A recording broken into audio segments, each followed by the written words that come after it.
This note goes over oxides. Oxides are really important in the exam because they want to know if you can understand what basic oxides are and what acidic oxides are. Basic oxides are basically all the metal elements of the periodic table, and the metals are found on the left of the periodic table. Okay.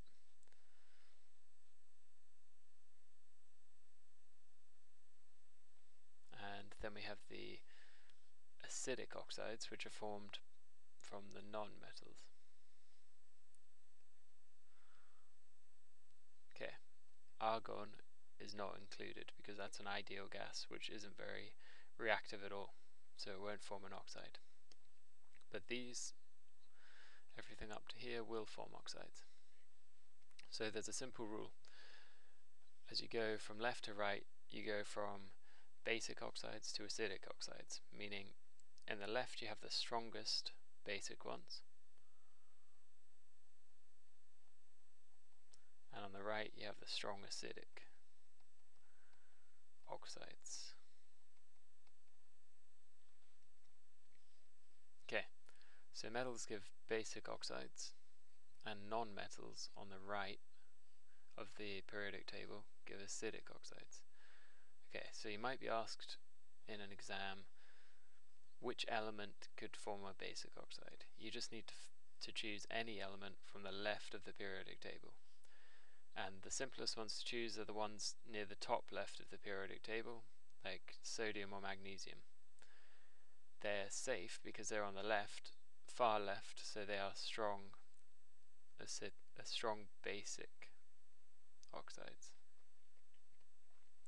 So the further left you go, the stronger the basic oxide is, and the further right, the stronger the acidic oxide. So if you're asked for acidic ones, you should choose something from the right of the periodic table. A safe bet would be chlorine.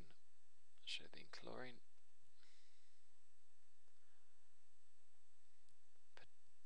Phosphorus, silicon, or sulfur.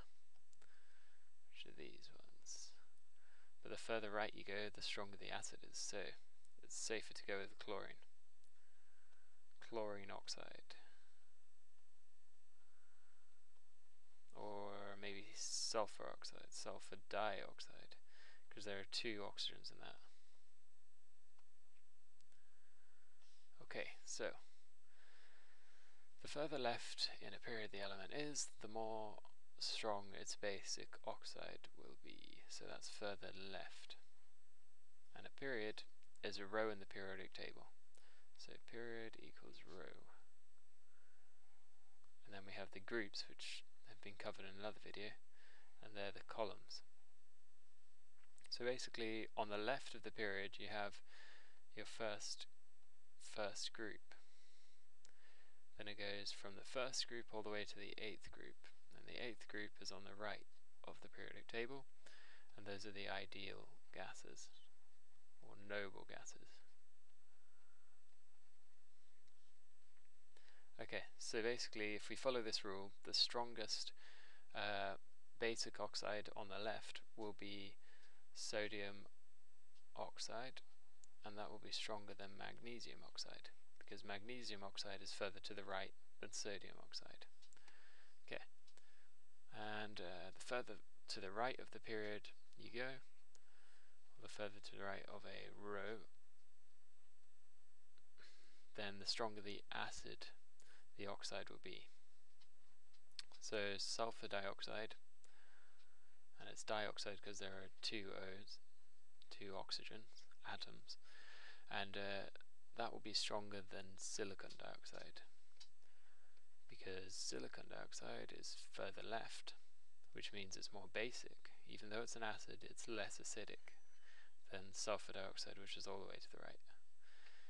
Okay, so you've got to also remember that oxides are only oxides when they've reacted, when the element has reacted with oxygen. So here we have silicon. Silicon on its own is not an oxide, but when it reacts with oxygen it forms silicon dioxide, which is an oxide. It's on the right side of the table, so it's an acidic oxide. Wow.